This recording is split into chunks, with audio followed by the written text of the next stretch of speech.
오늘은 예레미야 서를 그 구조와 주제를 중심으로 함께 개관을 해보겠습니다.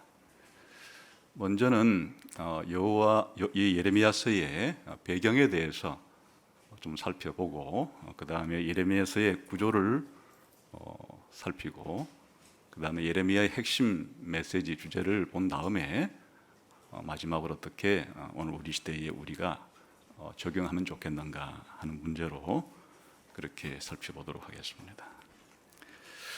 우선 예레미야서를 읽게 되면은 지난주에 우리가 봤던 이사야서와는 아주 판이한 분위기라는 것을 알 수가 있습니다. 그 이사야 선지자와 예레미야 선지자는 뚜렷이 대조를 이룹니다. 이사야는 자기 자신에 대한 얘기를 거의 하지 않습니다. 자기가 무슨 체험을 했고 또 자기가 어떤 일을 겪었고 이런 것들 얘기하지 않고 하나님이 이스라엘의 앞으로 미래의 역사에 대해서 펼쳐주는, 다시 말하면 유다의 멸망과 회복과 예수님이 오실 시대와 교회 시대와 새하늘과 새 땅에 대한 장엄한 하나님의 말씀을 전하는데 총력을 기울입니다. 그러나 예레미야는 보게 되면 굉장히 선지자 개인의 내면적인 이야기들을 많이 토해놓습니다. 자신이 겪었던 체험과 경험과 자신이 느끼고 있는 외적인 혹은 내적인 그런 고통들에 대해서 그대로 토로합니다. 그래서 선지자라고 하는 사람들이 하나님 말씀을 전할 때 그들의 내면 세계 속에서는 무슨 일이 벌어지는지를 이 선지자 예레미야를 통해서 잘 들여다볼 수 있는 그런 차이가 있습니다. 근데 이제 이 예레미야라고 하면 가장 먼저 사람들이 떠오르는 것이, 예레미야서를 읽고 난 다음에 그가 참 눈물이 많은 선지자였다는 것을 알게 됩니다. 그래서 우리들은 예레미야의 별명을 눈물의 선지자라 이렇게는 붙였습니다. 하염없이 웁니다. 울고 울고 또 웁니다. 그의 머리가 물근원이 되고 그의 눈은 수도꼭지가 되었어. 그냥 하염없이 예레미야는 울고 우는 그런 모습으로 이 예레미야서를 통해서 그의 모습이 드러납니다. 왜 그랬는가? 왜 예레미야는 눈물의 선지자라고 부를 수밖에 없는 것처럼 그렇게 통곡하고 눈물을 흘리게 되었는가? 몇 군데 한번 보겠습니다. 우리 한번 9장 1절을 한번 보겠습니다.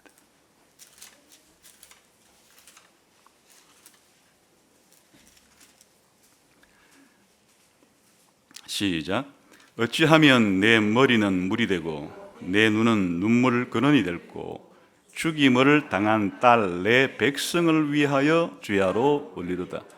그 예레미야가 운 울음은 자기 개인 문제가 아니었습니다. 가족 문제도 아니었습니다. 아대와 예레미야는 결혼을 하지 말라 했기 때문에 결혼하지 않고 독신으로 살았습니다. 그럼 예레미야가 우는 이 눈물의 동기, 눈물의 원천은 자기 개인의 일신상의 그런 이익이 아니라 자기 백성, 하나님의 백성, 이 이스라엘이, 유다가 망하는 것 때문에, 망국에 대한, 나라가 망하는 것에 대한 이와 같은 눈물이라는 것을 알 수 있습니다. 나라가 망하는 것에 대한 눈물이에요.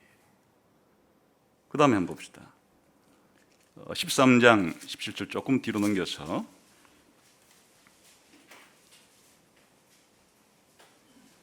한번 읽어보겠습니다. 시작. 너희가 이를 듣지 아니하면 나의 심령이 너희 교만으로 말미암아 엄밀한 곳에서 울 것이며 여호와의 양떼가 사로잡힘으로 말미암아 눈물을 흘려 통곡하리라. 그 예레미야가 하염없이 눈물을 흘리고 통곡했던 것은 하나님께 말씀을 받았습니다. 자기 민족에 대한 메시지를 받았습니다. 그 경고를 날립니다. 경고를 받았습니다. 이대로 계속해서 도덕적인 부패와 타락과 법을 어기는 삶을 살면 하나님의 율법을 어기는 삶을 살면 너희들은 심판을 받는다.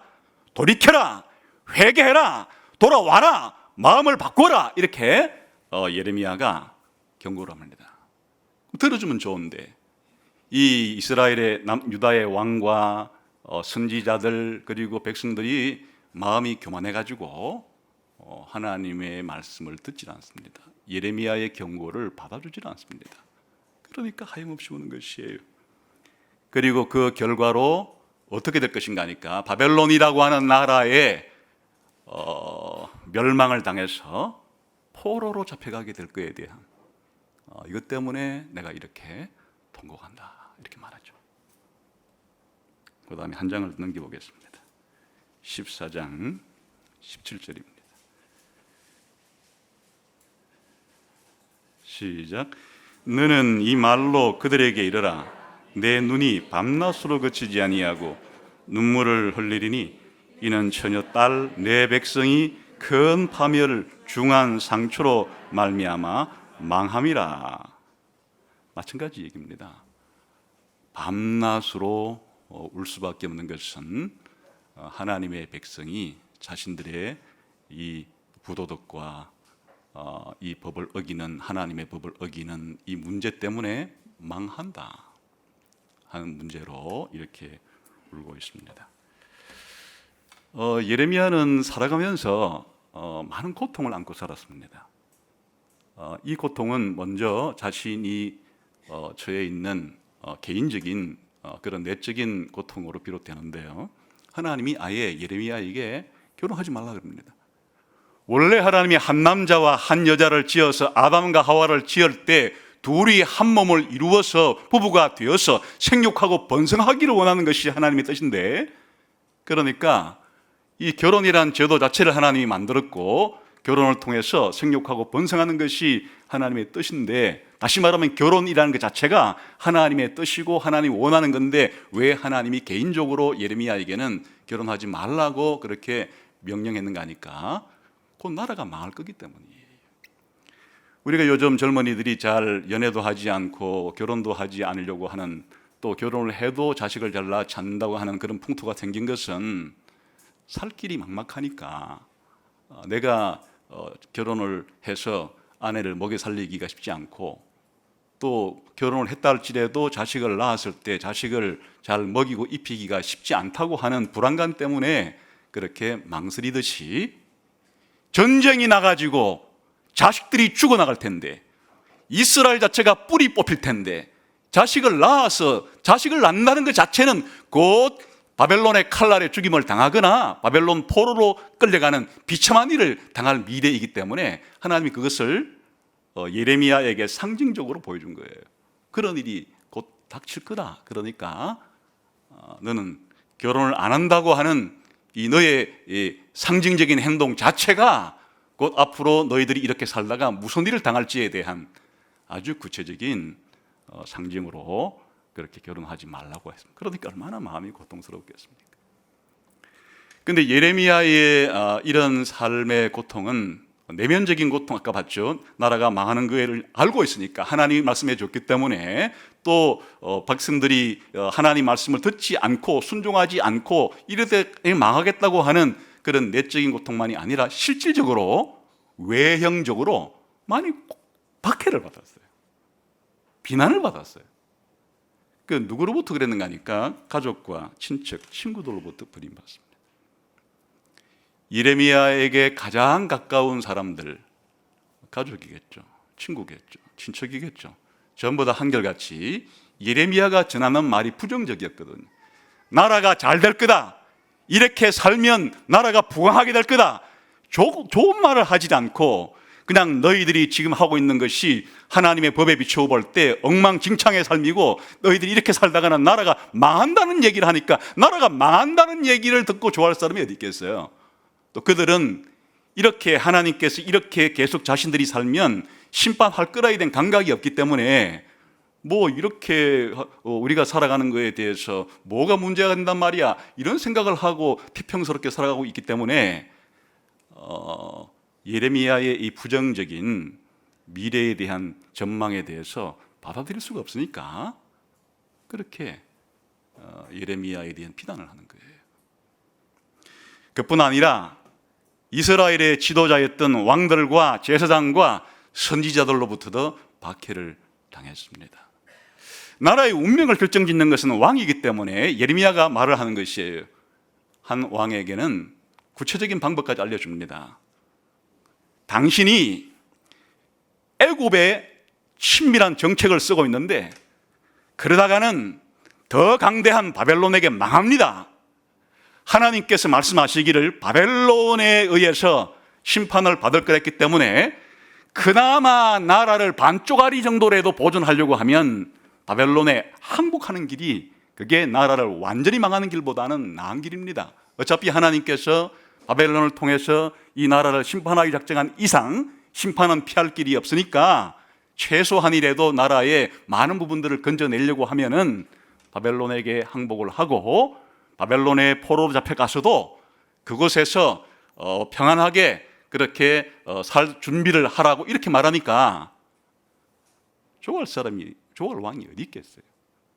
그래, 이 매국노라고 예레미야를 매국노라고 하면서 그렇게 감옥에 가두고 그렇게 했기 때문에 왕들과 대결을 하게 된 거예요. 그런데 예레미야 말고도 자신들이 선지자라고 하는 사람들이 나타나가지고는 예레미야와 정반대 얘기를 하는 거예요.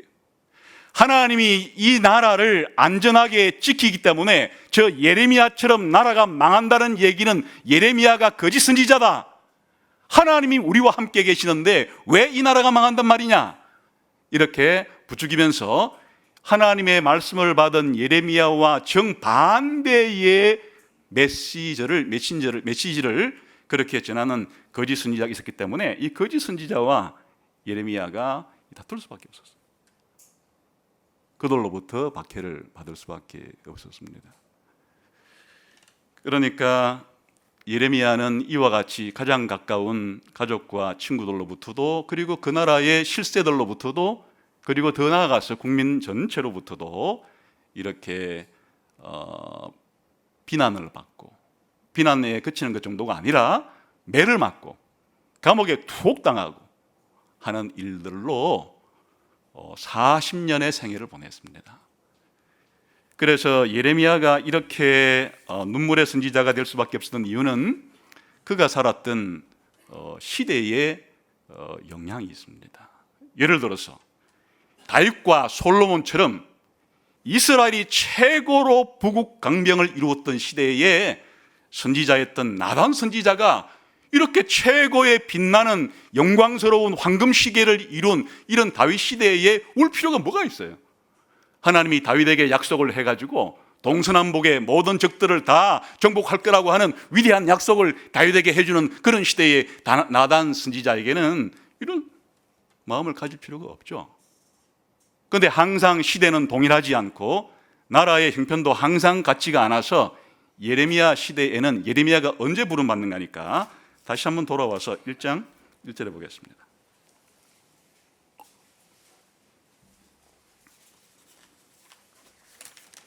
예레미야가 살면서 사역했던 시절의 이야기가 1, 2, 3절에 간단하게 요약이 되어 있는데 2절부터 시작.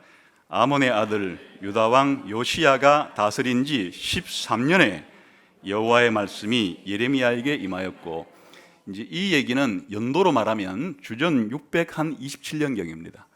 이 요시야라는 이스라엘의 16대 왕, 남유다의 16대 왕이 13년 통치할 때에 하나님이 예레미야를 선지자로 불러서 그렇게 말씀하기 시작했다, 그런 얘기니까 예레미야가 사역을 하게 된 것은 바로 주전 627년경쯤부터 이제 오늘날로 말하면 설교자로 부름을 받아서 설교를 하기 시작했다, 그런 뜻입니다. 언제까지 했는가?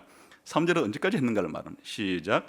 요시야의 아들 유다의 왕 여호야김 시대부터 요시야의 아들 유다의 왕 시드기야 11년 말까지 곧 5월에 예루살렘이 사로잡혀 가기까지 임하니라. 이 시드기야는 이스라엘의 20대 왕입니다. 나라가 망할 때 시드기야 때 망했어요. 시드기야 11년에 망해버렸는데 이때가 주전 587년경입니다.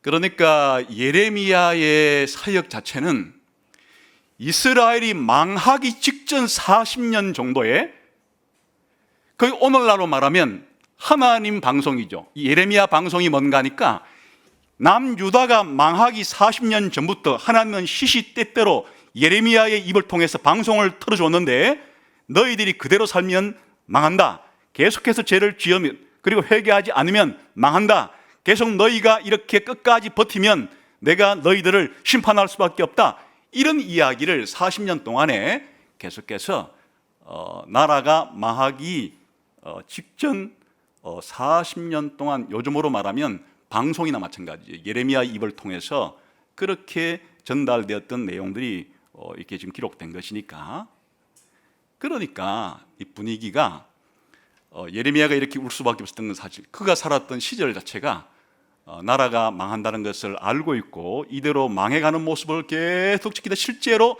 예레미야 사역 때 나라가 망해버립니다. 망해버려요. 그러니까 이제 이 예레미야의 분위기가 이렇게 되었다 하는 것을 알 수가 있습니다. 그래서 여기에 나오는 왕들에 대한 이야기는 이스라엘의 마지막, 뭐든지 나라가 망할 때는 아주 정치적인 정세가 격변하는 거죠. 요동칩니다. 그래 여기에 이 이스라엘의, 그래도 남유다의 마지막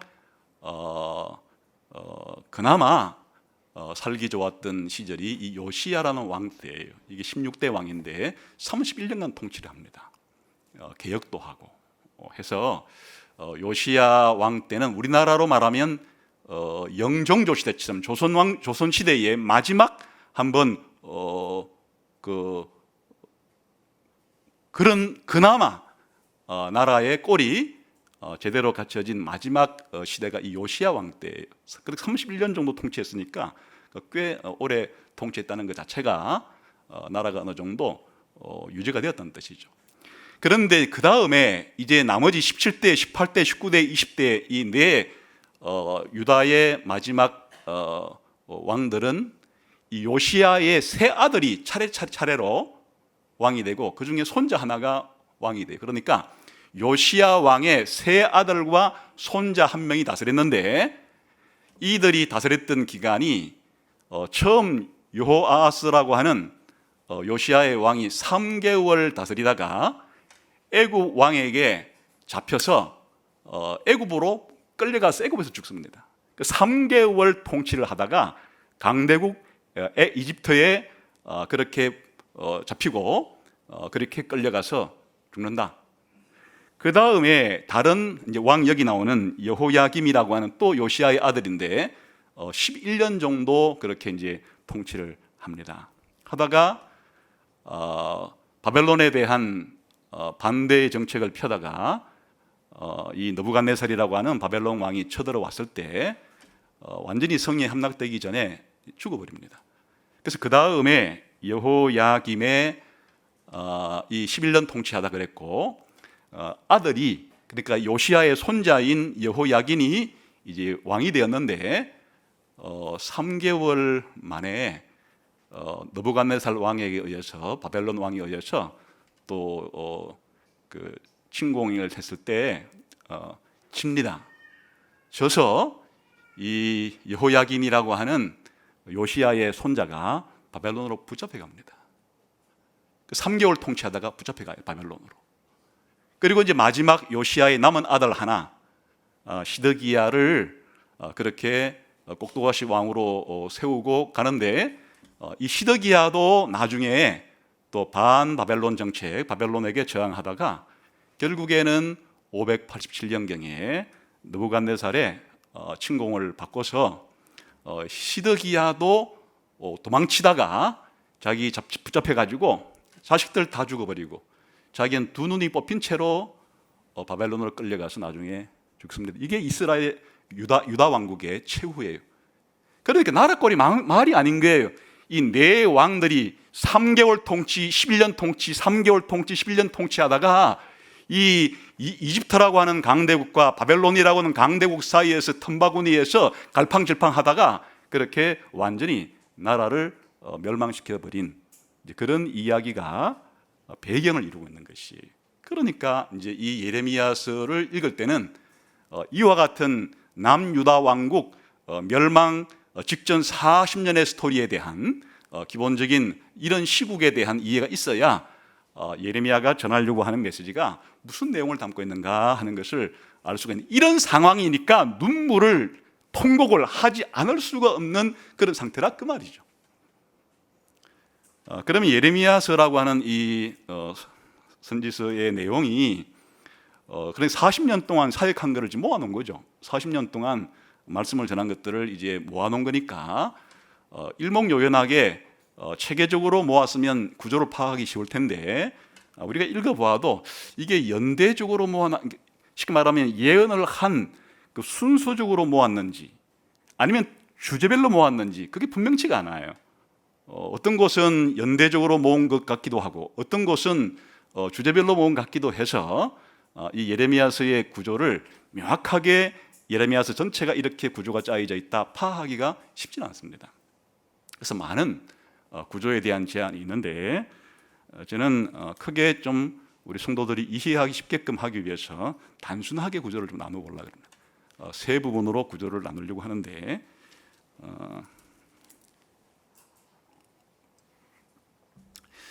예레미야의 메시지의 내용은 딱 두 개예요. 한마디로 말하면 죄를 계속 이렇게 지으면 심판받는다라는 심판의 이야기인데, 근데 심판의 이야기만 하지는 않고 이제 하나님께서 이 어두움 가운데 이 어두움의 틈새를 찍고 밝은 햇볕을 비춰주는 것처럼 이 예레미야서가 가지고 있는 이대로 가다가는 심판을 받는다 하는 메시지 가운데, 그러나 하나님께서 너희를 영원히 버리지 않고 장차 너희들을 다시 끌어 모아서 새롭게 하고 새로운 나라를 만들어 줄 거라라고 하는 희망의 메시지를 줍니다. 그게 이제 예레미야서 가운데 어디에 소복히 모여 있는가 하니까 예레미야서 30장부터 33장까지가 여기 희망의 메시지, 소망의 메시지, 여기가 다 모여 있어요. 이렇게 나머지에도 아주 산발적으로 있긴 해도 아예 그냥 30장부터 33장 자체는 이스라엘이 망하겠지만은, 유다가 망하겠지만 이후에 하나님께서 회복을 시켜주고 구원시켜 줄 거다라고 하는 희망찬 메시지죠. 희망의 메시지를 그곳에 담아놨기 때문에 학자들은 이 부분을 위로의 책이라 이렇게 부르지만, 저는 이 부분을 새 언약에 대한 내용이다 이렇게, 새 언약에 구원과 새 언약에 대한 내용이 예레미야서의 핵심 부분에 있고, 그리고 그러면 1장부터 29장까지도 이 유다와 열국에 대한 심판 이야기인데 주로 유다의 심판에 대한 이야기가 주로 이루고 있고, 그 다음에 34장부터 마지막 장까지는 마찬가지로 심판에 대한 이야기인데, 여기서는 이제 유다에 대한 심판 이야기도 하지만 열국에 대한 심판 이야기도 강조하는 그런 구조로 되어 있다. 그러니까 이 선지서 전체의 메시지 자체가 사실은 심판과 구원에 대한 내용을 중심으로 짜여져 있지만은, 예레미야서 가운데서는 1장부터 29장까지 첫 번째 부분이 심판을 강조하고, 중앙에 있는 30장부터 33장까지는 구원에 대한, 회복에 대한 이야기를 강조하고, 또다시 34장부터 마지막 장까지는 심판에 대한 이야기를 강조하는 그런 구조로 짜여져 있다. 그 이제 앞에 나머지 상세한 그런 것들은 다른 많은 개론서들을 보게 되면 뭐 이렇게 더 자세하게 나오는 부분들이 있겠지만, 전체적으로 예레미야서를 이해하는 데 있어서는 이런 구조로 되어 있다 하는 것을 우리가 확인할 수 있습니다. 그러면 이 메시지가 분명해졌죠. 이 예레미야서의 전체 구조를 봐도 이 구원에 대한 메시지가 분량상으로는 적긴 하지만 사실은 질적인 면에서는 엄청난 내용이 여기 들어있어요. 거의 이사야 40장부터 66장까지의 구원의 메시지의 엑기스라 할 수 있는 여기에 새 언약에 대한 이야기가 나와요. 그래서 신약시대, 우리가 오늘 신약시대에 살고 있는데 새 언약이라고 하는 용어 자체가 바로 예레미야서 30장부터 33장 사이에 특히 31장에 들어있다. 그래, 새 언약에 대한 메시지가 바로 회복과 구원 메시지의 열쇠이고 핵심인데, 비록 분량은 적어도 엄청난 순도 높은 그런 고화질의 고농도가 농축된 것과 같은 그런 구원의 메시지가 예레미야서에 담겨 있다, 이렇게 보시면 되겠어요.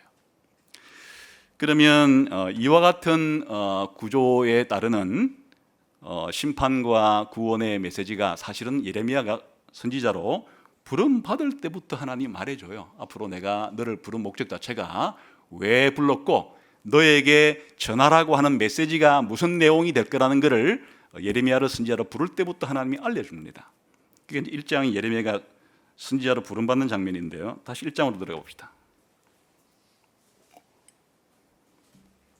한번 4절부터 읽읍시다. 시작. 여호와의 말씀이 내게 임하니라. 이르시되 내가 너를 모태에 짓기 전에 너를 알았고 네가 배에서 나오기 전에 너를 성별하였고 너를 여러 나라의 선지자로 세웠노라 하시기로 내가 이르되 슬프도소이다. 주 여호와여 보소서, 나는 아이라 말할 줄을 알지 못하나이다 하니 여호와께서 내게 이르시되 너는 아이라 말하지 말고 내가 너를 누구에게 보내든지 너는 가며 내가 네게 무엇을 명령하든지 너는 말할지니라. 너는 그들 때문에 두려워하지 말라. 내가 너와 함께하여 너를 구원하리라. 나 여호와의 말이니라 하시고, 지금 그러니까 계속 이제 예레미야를 하나님이 선지자로 부르는 장면을 이렇게 묘사하고 있죠. 계속 봅시다. 시작. 여호와께서 그의 손을 내밀어 내 입에 대시며 여호와께서 내게 이르시되 보라, 내가 내 말을 내 입에 두었노라. 보라, 내가 오늘 너를 여러 나라와 여러 왕국 위에 세워 네가 그것들을 뽑고 파괴하며 파멸하고 넘어뜨리며 건설하고 심게 하였느니라 하시니라. 여기에 예레미야의 소명 사역에 대한 이야기가 두 가지 내용으로서 압축되어 있습니다.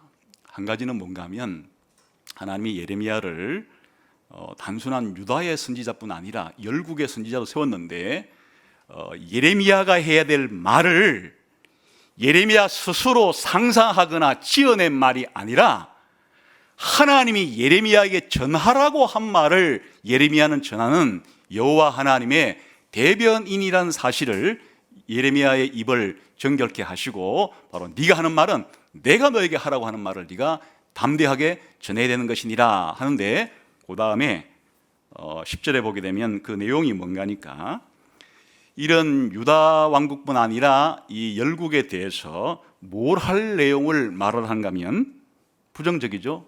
어떤 내용이에요? 뽑고 파괴하며 파멸하며 넘어뜨리며. 이 심판 얘기입니다. 하나는 식물 비우고 하나는 건물 비운데, 그러니까 심겨져 있는 나무가 뽑히게 될 거라는 이야기를 하는 게 심판이죠. 세워져 있던 건물이 무너지고 파괴될 거라는 얘기가 심판 얘기죠. 그러니까 지금 유다 왕국과 온 세계 열국에 대해서 예레미야에게 하나님이 전하라는 말씀은 그대로 계속 죄를 짓고 살면 하나님께로부터 이렇게 나무로 말하면 뽑히듯이, 건물로 말하면 무너뜨림을 당하듯이 그렇게 심판을 받게 된다는 이야기를 전해라 하는 게 첫 번째 내용이에요. 그러나 아까 우리가 구조에서 보았듯이 이렇게 심판의 메시지만 전하도록 부름받은 건 아니고 구원의 메시지를 전하도록 부름받게 된, 그 다음 말이 뭔가 하면 건설하고 심게 하였느니라. 그러니까 건물로 말하면 다시 재건하게 될 것이고, 나무로 말하면 다시 심게 되는 이런 메시지를 전하라. 그것은 이제 심판 이후에 일어나게 될 유다의 그런 회복과 심지어는 이방인들의 구원까지를 포함하는 열국의 그런 구원의 메시지도 전해라. 우리가 흔히 말하는 심판과 구원이라는 용어를 지금 하나님은 예레미야에게 뭐라고 표현했는가 하니까 심판에 대한 표현을 뽑고 파기하며 파멸하고 넘어뜨리는 사역을 네가 하게 될 것이다. 구원의 메시지를 전하는 사역을 뭐라고 말씀하시는가 하니까 건설하고 심게 하는 사역을 하게 될 것이다.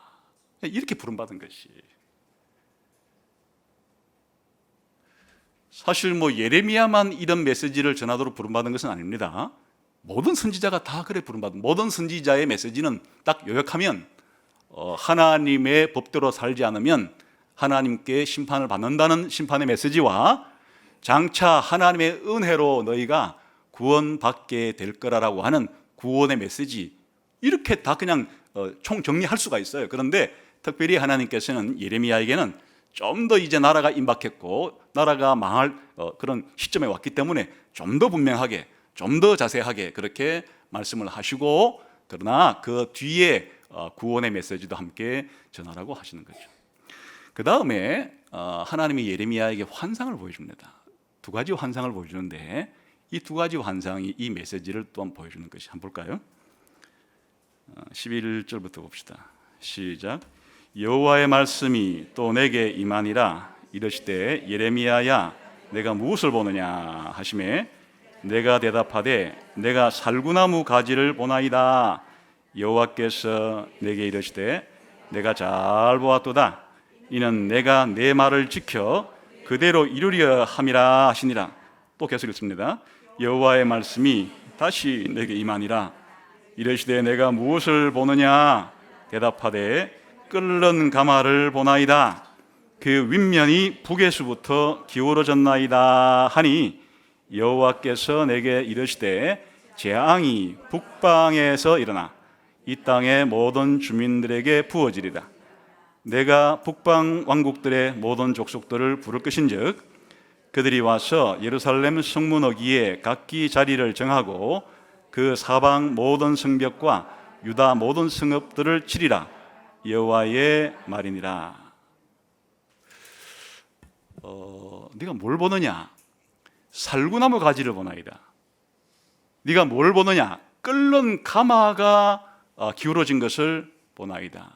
이게 무슨 상징하면, 우선 알기 쉬운 것부터 설명드리면 끓는 가마라는 게 설명이 붙어 있죠. 북쪽 여러 나라들이 너희에게 쳐들어와서 너희를 멸망시킬 거다. 심판에 대한 메시지. 여기서 북쪽이라 하면 바벨론 제국으로 상징이 되는데, 그러니까 바벨론에게 너희들이 망하게 될 거라라는 심판의 목소리를 펄펄 끓는 가마의 물이 이 유다를 향해서 덮쳐버리려고 하는 이런 환상을 통해서 생생한, 요즘 말로 말하면 불길이 그냥 북에서부터 넘쳐 들어와서 온 나라를 태워버리려고 하는 그런 영상으로도 마찬가지겠죠. 그런데 앞에 나오는 살구나무에 대한 이 환상은 구원에 대한 메시지입니다. 하나님께서 내가 지켜보고 있기 때문에 내가 한 말은 반드시 이룬다, 이렇게 설명을 붙였지만 이게 무슨 말인가 하면 앞으로 다윗의 어려운 가지를 새롭게 일으켜서 너희가 다 망한 뒤에 내가 세우는 다윗의 후손을 통해서 너희를 구원할 날이 오게 될 거라. 내가 이 말을 했기 때문에 반드시 이를 지키고야 만다라고 하는, 하나님께서 앞으로 다윗에게 언약한 약속들을 지킬 것에 대한, 구원에 대한, 회복에 대한 이야기를 살구나무 가지를 보는 환상을 통해서 보죠. 그러니까 아까 그 말, 쉽게 말하면 뽑고에 해당되는 게 끓는 가마의 상징의 비유가 된다 그러면, 그렇게 심고에 해당되는 것이 살구나무 가지에 해당이 되는, 한 번은 하나님이 말로 해주시고 한 번은 눈으로 보게끔 환상을 보여주시고, 그래서 예레미야의 사역이 이렇게 될 거라는 것을 처음 부름받을 때 그 메시지에 대해서 하나님께서 분명하게 말씀을 해주신 거예요.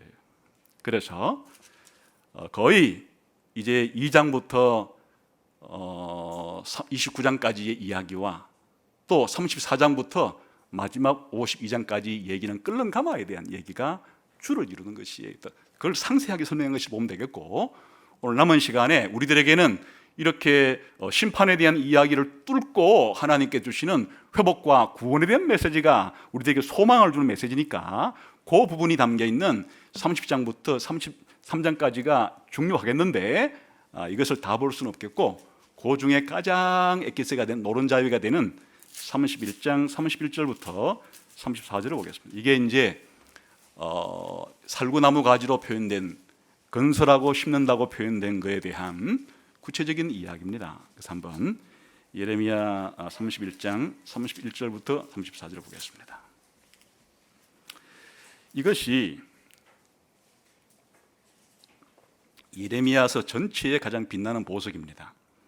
30장부터 33장 전체가 그러하지만 그 중에서도 가장 빛나는 부분이 바로 31장 31절부터 34절. 외우기도 좋죠. 예레미야 3.1.3.1.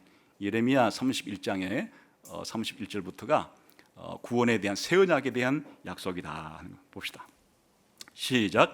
여호와의 말씀이니라. 보라, 날이 이르리니 내가 이스라엘 집과 유다 집에 새 언약을 맺으리라.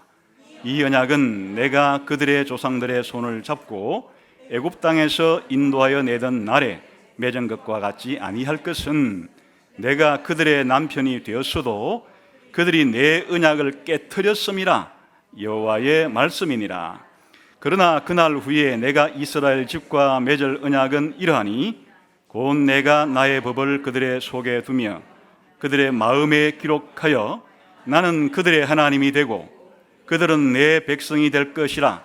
여호와의 말씀이니라. 그들이 다시는 각기 이웃과 형제를 가리켜 이르기를 너는 여호와를 알라 하지 아니하리니, 이는 작은 자로부터 큰 자까지 다 나를 알기 때문이라. 내가 그들의 악행을 사하고 다시는 그 죄를 기억하지 아니하리라. 여호와의 말씀이니라. 여기 새 언약이라는 말이 나오죠. 그 구약 성경에서 새 언약이라는 말 여기 딱 한 번 나옵니다. 용어상으로는. 그러나 이제 이 새 언약이라 이 내용은 다양하게 다른 곳에서 뭐 영원한 언약이라는 말로도 나오고 다른 말로도 많이 나오지만은 그 용어 자체로서는 여기에 처음 나옵니다. 지금 우리가 구약 39권을 옛 언약이라 부르고 신약 27권을 새 언약이라고 지금 부르고 있는데, 우리가 지금 마태복음부터 요한계시록까지의 이 성경을 새 언약 성경이다, 새 언약이다 부르는 거의 이 용어 자체가 누구로부터 비롯됐는가 하니까, 지금부터 600년 혹은 600년 전에 하나님께서 예레미야에게 전해주신, 예레미야를 통해서 주시려고 하는 이 말씀 가운데 하나님께서 새 언약을 체결할 날이 오게 될 것이다. 지금 미래의 일이죠. 지금 예레미야 당시에 일어나는 일이 아니고, 보라, 날이 이르리니 내가 이스라엘 집과 유다 집에 새 언약을 맺게 될 거라. 지금 예레미야서에 기록된, 예레미야가 이 예언을 할 때에는 아직도 새 언약이 맺어진 것이 아니에요. 언젠가 미래에 하나님께서 새 언약을 체결할 때가 오게 될 것이다. 그럼 새 언약이란 말이 왜 나왔는가 하니까, 옛 언약과 대비를 이루기 때문이에요. 그 옛 언약이 뭔가 설명해 놨죠. 32절 시작. 이 언약은 내가 그들의 조상들의 손을 잡고 애굽 땅에서 인도하여 내던 날에 맺은 것과 같지 아니하. 이게 무슨 언약인가 하니까 옛 언약이란 얘기예요. 이게 언제 일어난 일인가 하니까 모세 시대 때 이집트에서 하나님께서 이집트에 살던 이스라엘 백성들을 해방시키고 난 이후에 시내산으로 데리고 가죠. 그 시내산에서 여호와와 이스라엘 백성 사이에 언약이 체결됩니다. 모세를 중보자로 해서. 그걸 이제 여기서 말하는 새 언약이라고 합니다. 이 언약의 핵심은 무엇인가 하니까, 너희가 내 말을 잘 듣고 순종을 하면은 내가 너희의 왕이 되고 너희가 나의 백성이 되는 이 신정 국가를 아주 오래도록 유지를 시켜줄 것이지만은, 그러나 너희가 내 말을 순종하지 않고 어기고 이 언약을 깨게 되면은 나도 너희와 맺은 신정 언약을 깨버려서 너희를 이 앞으로 들어갈 가나안 땅에서 뽑아서 너희를 포로 만들고 나하고 너희와 체결하는 이 신정 국가의 언약의 체결은 끝나는 거다. 이게 이제 옛 언약이에요. 그래서 왜 하나님께서 예레미야를 통해서 이 심판을 선고하는가 하니까 지금 이스라엘 백성이 이 옛 언약을 깨버린 거예요. 언약을 깨버린 거예요. 마치 남편과 아내가 결혼할 때 한평생 살면서 사랑과 존경을 하고 정절의 의무를 지키겠다고 생각했는데 어느 일방의 한쪽에서 그와 같은 언약을 깼을 때 이혼 사유가 성립하는 것처럼 이스라엘 백성이 시내산에서 맺은 신정국가 이 언약을 깨버렸기 때문에 하나님께서 이제 이 너희와 맺은 언약은 파기되었다. 끝났다. 그러니까 그 언약에 따라서 이스라엘 백성을 뽑아내는 거예요. 가나안 땅에서. 그리고 열국으로 흩어버리는 거예요. 이게 하나님이 그냥 모세 언약을 통해서 언약을 집행하는 거예요. 그래서 이스라엘 백성이 주전 1500년부터 예수님이 올 때까지 약 1500년의 기간 동안에 여호와 하나님과 자신들이 맺은, 오늘로 말하면 왕국도 아니고 귀족국가도 아니고 민주국가도 아닌 신국, 신정이라고 하는 하나님이 직접 통치하는 왕이고, 이스라엘 백성은 하나님이 직접 통치하는 나라의 백성이라고 하는 이 신정국가의 헌법, 신정국가의 이 언약을 깨버림으로써 하나님과 옛 이스라엘 백성 사이에 이 언약은 깨진 거예요. 새 언약이라는 것은 무엇인가 하면 하나님이 그런데 옛 언약을 깬 것으로 그냥 관계를 인간들과 끝내버리는 게 아니고 새 언약을 맺어서 놀라운 일을 너희에게 해줄 거다라는 얘기예요. 근데 이 새 언약은 어디에 기초하고 있는가 하니까 옛날 하나님이 아브라함에게 했던 약속이 있어요. 아브라함아, 내가 지시하는 땅으로 가게 되면은 내가 너를 큰 민족으로 만들고 땅의 모든 족속이 너로 말미암아 복을 얻게 될 거라고 하는, 아브라함과 아브라함의 후손을 통해서 전 세계 모든 민족이 복을 받게 될 거라고 하는 이 언약은 깨지지 않았어요.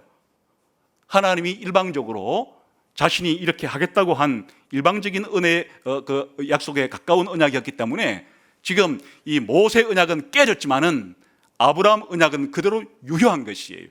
그리고 그 아브라함 언약을 지키기 위해서 하나님께서 다윗에게 또 약속하시기를 내가 너의 후손을 통해서 영원한 나라와 영원한 왕조와 영원한 왕위를 주게 해줄 거란 다윗 언약도 깨지지 않았어요. 그래 하나님께서 여기서 말하는 새 언약은 무엇인가 하니까 이제 모세 언약은 깨졌지만은 아브라함 언약과 다윗 언약에 표현된 그 언약은 여전히 유효하기 때문에 아브라함 언약과 다윗 언약을 이룰, 성취할 더 구체적인 언약을 내가 너희에게 새로 체결하겠다. 그게 새 언약이라는 거예요. 그래서 이 새 언약이라고 하는 것은 모세 언약과 비교할 수 있고 대조를 이루면서 옛 새라고 하는 말은 바로 그것과 대조를 이룬 것이다. 그런데 이제 이 공통점, 그 차이점이 있어요. 옛 언약과 새 언약이 공통점이 있으니까 옛 언약과 새 언약이라 부르는 거예요. 공통점이 하나도 없었으면 그렇게 부를 수가 없어요.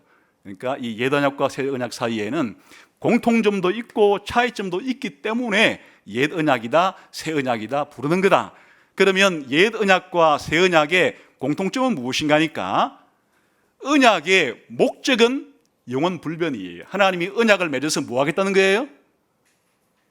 언약 백성들을 하나님의 백성으로 만들고 하나님이 그 언약 백성들의 왕이 되어 주겠다는 게, 그게 바로 언약의 내용이, 옛 언약도 그렇고 새 언약도 그렇고 그 불변이에요. 그냥 언약을 맺는다는 것은 하나님의 사람이 되는 것이에요. 하나님의 자녀가 되는 것이, 하나님의 백성이 되는 것, 하나님이 우리의 아버지가 되고 하나님이 우리의 왕이 되시는 그 관계를 맺는 것을 그걸 언약이라 그러는 거예요.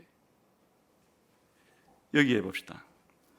아까 와서 33절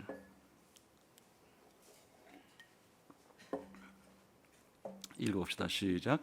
그러나 그날 후에 내가 이스라엘 집과 맺을 언약은 이러하니 곧 내가 나의 법을 그들의 속에 두며 그들의 마음에 기록하여 나는 그들의 하나님이 되고 그들은 내 백성이 될 거라. 이게 언약의 내용, 언약의 목적이 뭔가니까 나는 그들의 하나님이 되고 그들은 내 백성이 될 거다. 여러분, 우리 인간들은 하나님의 피조물이긴 하지만 인간들 가운데 모든 인간들이 다 하나님 언약 백성은 아니에요.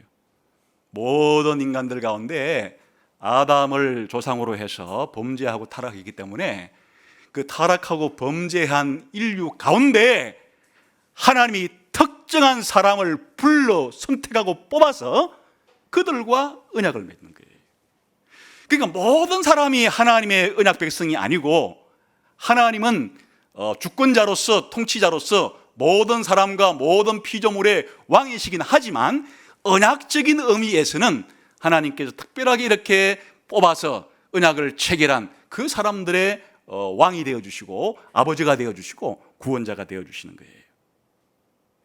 그러니까 구약이라고 부르는 옛 언약이든 신약이라고 부르는 새 언약이든 목적은 똑같은데 누굴 만들기 위한 거라고요? 하나님의 백성을 만드는 게 그게 언약의 궁극적인 내용이고 목적이에요. 또한 공통점이 뭔가니까 하나님의 백성이면 어떻게 살아야 하는가에 대한 이 법은 누가 만드는 거니까? 하나님이 정하는 거예요. 하나님의 나라니까 하나님의 나라에 살고 있는 하나님의 백성들이 어떻게 살아야 하느냐에 대한 하나님 나라 국민으로서의 의무에 대한 것은 누가 정하는가 하면 사람들이 정하는 게 아니고 하나님이 정하시는 거예요. 그걸 내 법이라 그러는데 구약도 바로 하나님의 법이고 신약도 하나님의 법이에요. 하나님의 법이에요. 다른 말로 말하면 율법이라고 부르는 것은 구약이든 신약이든 동일한 하나님의 법이에요.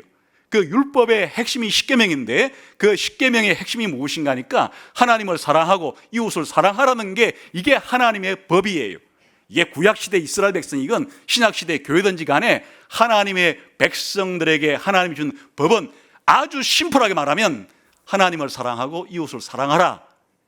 이것은 앞으로 영원한 천국에 들어가서도 변치 않는 법이에요. 천국에 들어가면 또 새롭게 살아야 될 법을 주시는 것이 아니라 바로 하나님께서 나의 법이라고 부르시는, 넓게 말하면 율법이고 좁게 말하면 십계명, 더 좁게 말하면 하나님 사랑과 이웃 사랑이라고 하는 이 대원칙은 바로 하나님 백성에게 하나님이 살라고 주신 규칙입니다.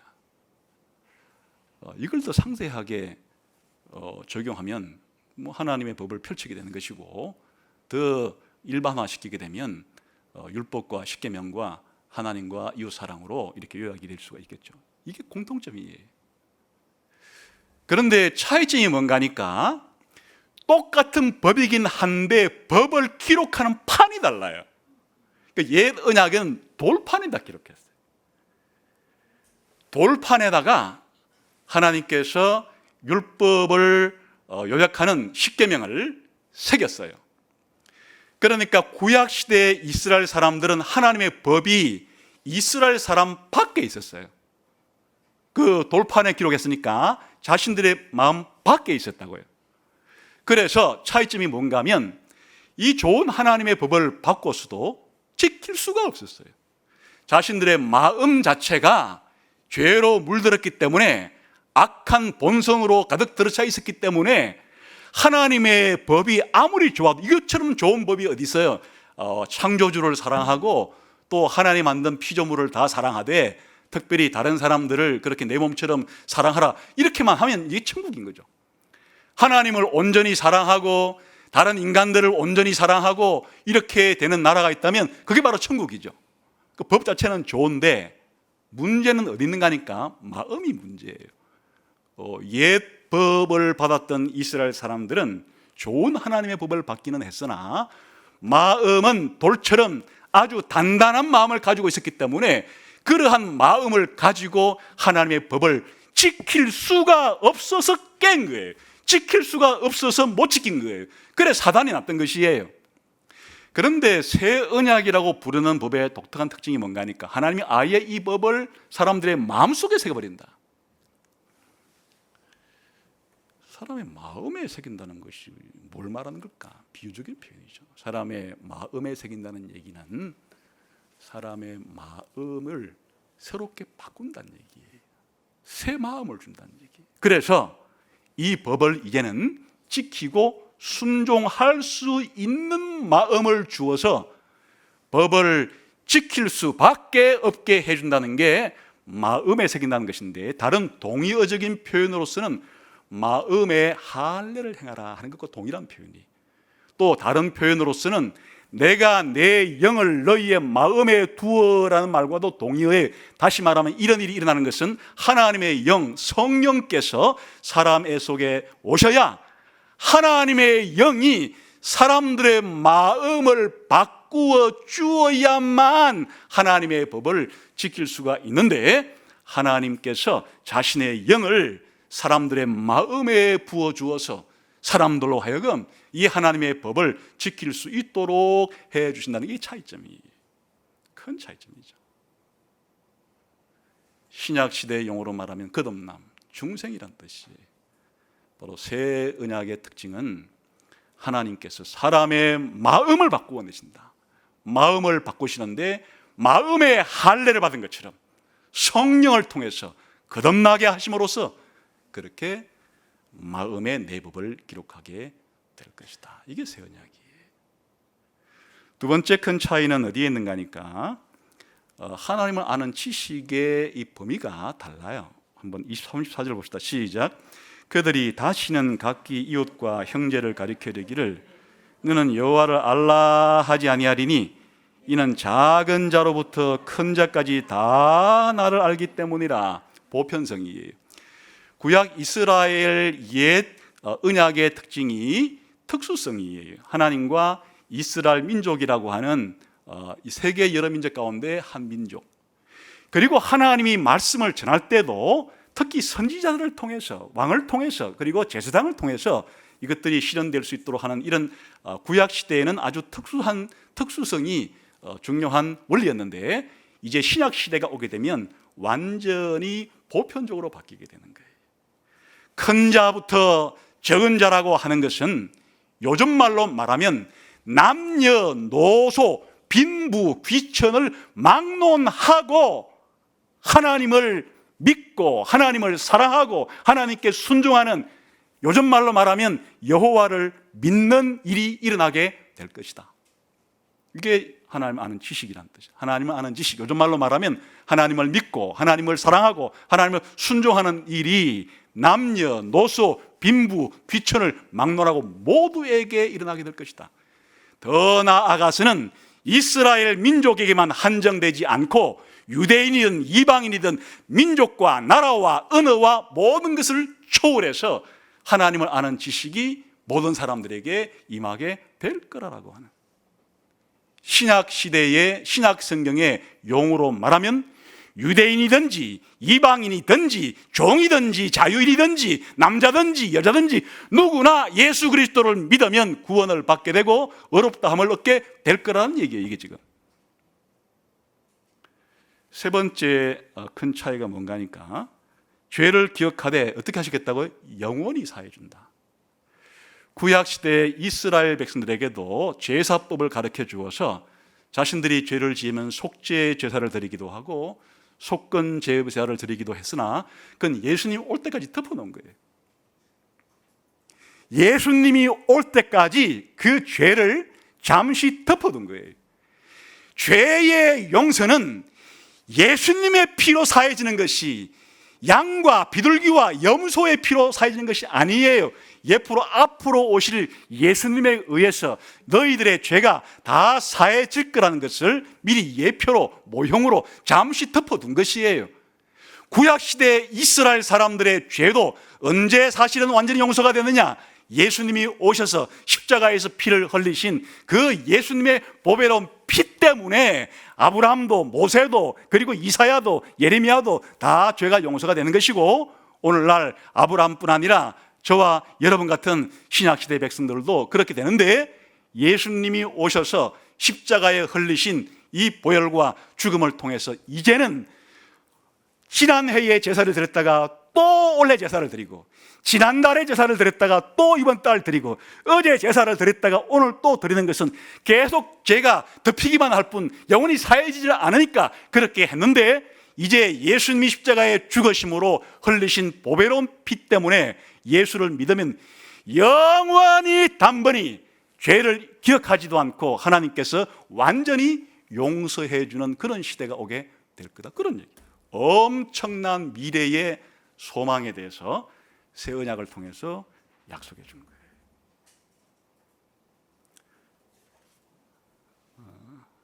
이 중요한 예레미야서의 이야기를 우리가 어떻게 적용할 수 있을까?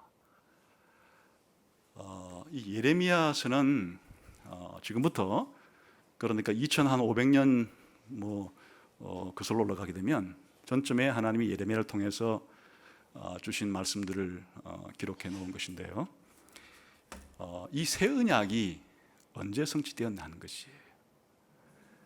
아주 부분적으로는, 그리고 모형적으로는 이런 새 언약에 속한 내용들이 바벨론 포로로 잡혀갔던 사람들에게 바벨론이 망하고 고레스 왕을 통해서 귀국해도 좋다 하는 귀한 영이 내려지게 됨으로써 에스라와 느헤미야 시대에 기록되었던 것처럼 이스라엘 백성이 다시금 고국 땅으로 돌아와 성전을 짓고 하는 일을 통해서 아주 예표적으로, 모형적으로, 아주 부분적으로 그렇게 성취가 되었으나, 그 진짜 최종적인 성취는 아니고 예수님이 이걸 어떻게 적용했는가 하니까, 오늘 성찬식을 할 때 예수님이 뭐라고 말씀하시는가 하면, 우리 한번 볼까요?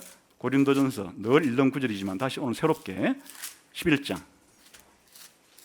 예수님은 예레미야서를 어떻게 적용하셨는가?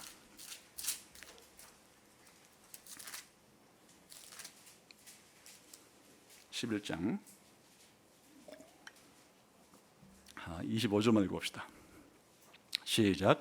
식후에 또한 그와 같이 잔을 가지시고 이르시되, 이 잔은 내 피로 세운 새 언약이니 이것을 행하여 마실 때마다 나를 기념하라 하셨으니, 여기에 이 새 언약, 이게 지금 성찬식이 새 언약 체결식을 우리가 다시금 회상하고, 우리들은 새 언약 백성이다 하는 사실을 확인하는 자리인데, 예레미야서를 예수님이 어떻게 적용했는가 하니까, 예레미야가 예고했던 보라 날이 이르리니 내가 너희와 새 언약을 맺어서 너희의 죄를 영원히 사해 주리라 하였던 그 구절이 예수님이 오심으로 응했다는 거예요. 예수님의 십자가의 죽음이 새 언약을 체결하는 조인식이에요. 예수님의 십자가의 죽음 자체가 모든 죄 지은 죄값을, 예수님이 대신 죄값을 다 받아버림으로 이제 예수님을 믿기만 하면 더 이상 너희에게는 죄가 없다, 죄가 사라졌다. 예수님이 죄값을 다 치웠기 때문에 예수 믿는 사람은 더 이상 죄값을 받을 필요가 없다, 다시는 정죄함이 없다 하는 예수님의 피로 세워진 새 언약의 체결식이 바로 우리가 오늘 마시는 이 잔을 통해서 하나님께서 이제 우리와 예수님을 중보자로 해서 새 언약을 맺었고, 우리들은 하나님의 신약 백성, 새 언약 백성이 되었다 하는 것이다. 한마디로 말하면 예수님께서 이 땅에 왜 오셨느냐? 예레미야가 말했던 새 언약을 이루기 위해서, 새 언약을 성취하기 위해서 하나님께서 예수님을 보내셨고, 예수님 오신 목적 자체가 이 새 언약을 이루러 오신 것입니다.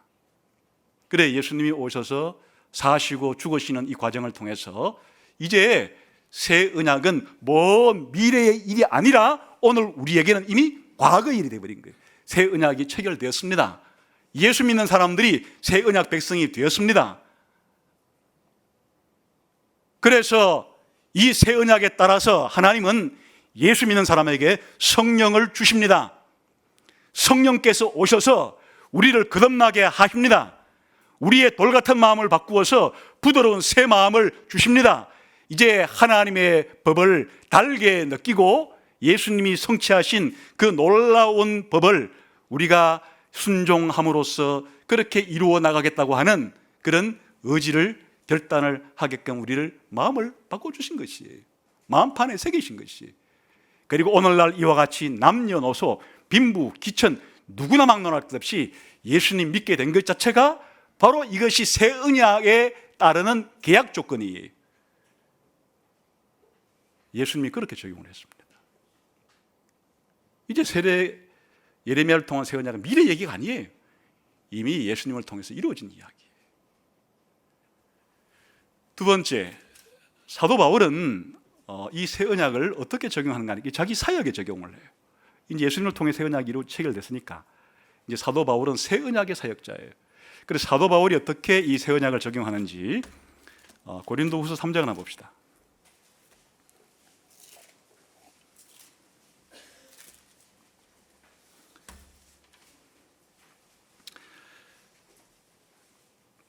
어, 3절부터 한번 읽어봅시다. 시작.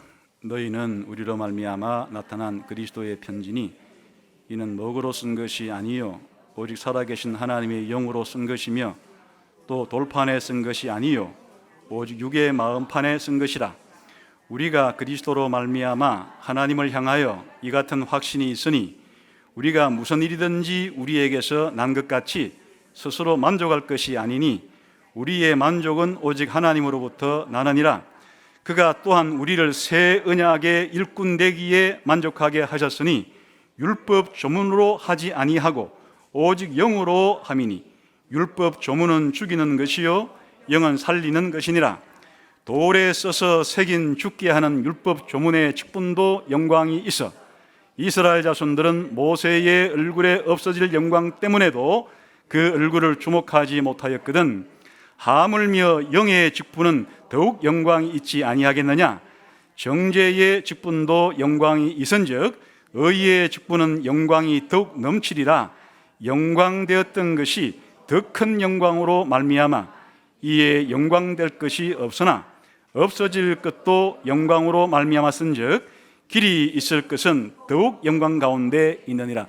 간단하게 설명을 드리면 이런 뜻이에요. 모세는 이 옛 언약의 중보자로 부름을 받았어요.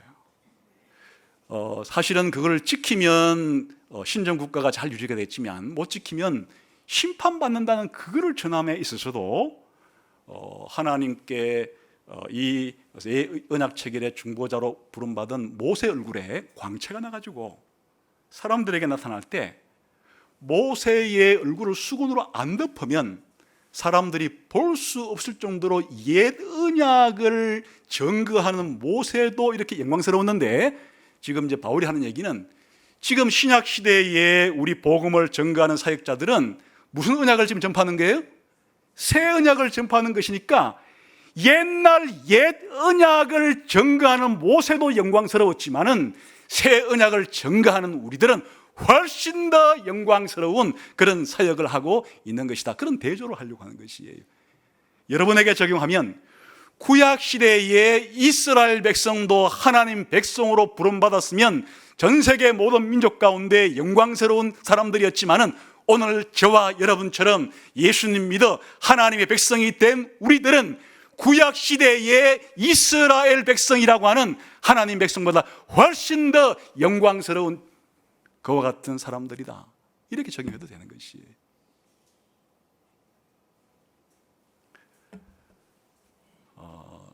오늘 이 예레미야서를 통해서 우리들은 이렇게 하나님 나라의 백성이기도 하고 또 대한민국의 백성이기도 한 이중 국적자로서 먼저 하나님 나라의 국민으로서는 이 사실이 중요한 거예요.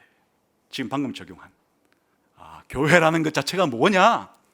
전 세계 모든 민족 가운데 하나님의 부름을 받고 예수 그리스도의 피 뿌림을 받아서 죄가 용서가 되고 하나님의 영이 우리 가운데 거하며 남녀노소 빈부 기천 동서고금의 모든 나라와 민족과 백성과 언어로부터 그런 남자 여자의 차이, 자유인과 종의 차이, 유대인과 이방인이라는 차이, 어떤 차이도 하나님의 백성이 되는 이 중차대한 문제에 있어서는 차별이 있을 수가 없다.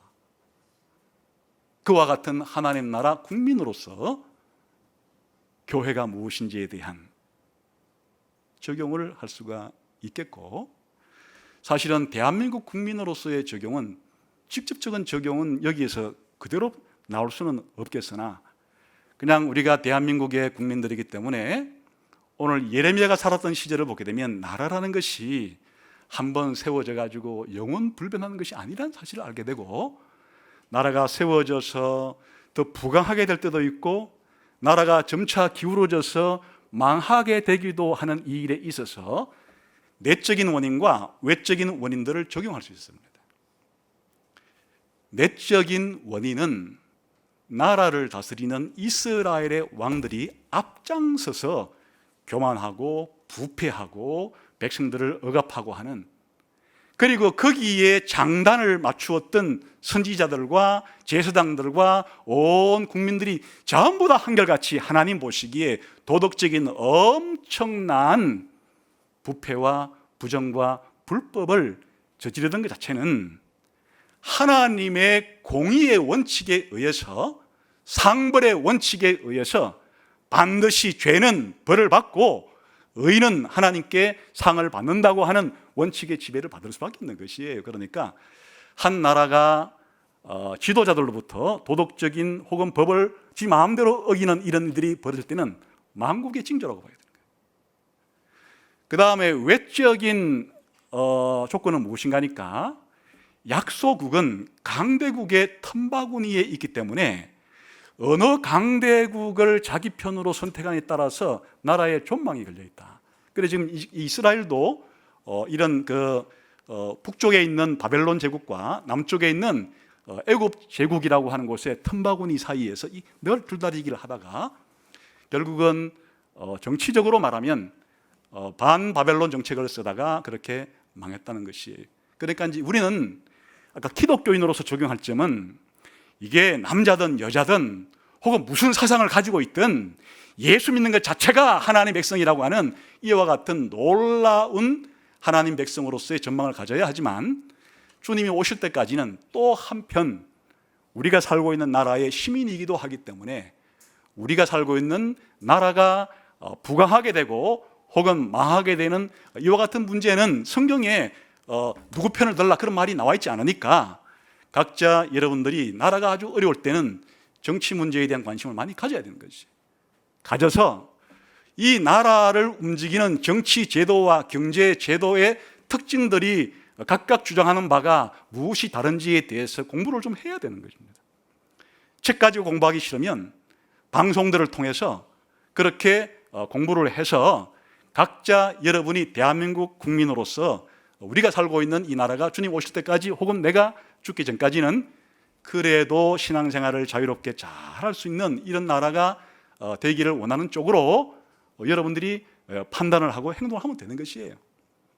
그래서 여러분이 일주일 동안 살면서 여러분이 이 나라의 시민으로서 행동하는 것은 여러분의 자유입니다. 여러분을 어떻게 하라는 것은 양심의 자유를 구속할 수 없어요, 교회가. 그러니까 여러분이 판단을 해서 그렇게 적극적으로 여러분의 판단대로 행동에 옮기면 되는 것이에요. 그러나 우리가 주일날 모였을 때는 늘 하는 얘기지만은 이곳에는 여당이다 야당이다 좌다 우가 없는 것이에요. 여긴 남자다 여자다 노인이다 젊은이다 없는 것이에요. 여기는 바로 새 언약에 입각한 하나님 나라의 백성으로서 우리가 함께 교제하는 것이니까, 딱 주일날 교회 문 들어올 때는 내가 남자다 여자다, 내가 사회적으로 신분이 어떻다, 내 사상이 어떻다, 잠시 가방 속에 넣어서 밖에다 놓고 여기 와서 새 언약 백성으로서의 기본적으로 하나님 나라와 세상 나라에 대한 이 두 관계에 대한 것들에 대해서 우리가 생각되는 것이고, 일주일 동안 여러분이 살면서는 여러분이 시민으로 행동해야 되니까 여러분의 판단에 따라서 그렇게 행동을 하시면 된다. 그래서 예레미야서를 오늘 우리 시대에 하나님 나라 백성으로서 적용하는 것과 또 대한민국 국민으로서 적용하는 것들을 이렇게 각자 적용해서 예레미야가 주는 교훈을 잘 새기게 되시기를 주님의 이름으로 축원합니다. 기도하겠습니다.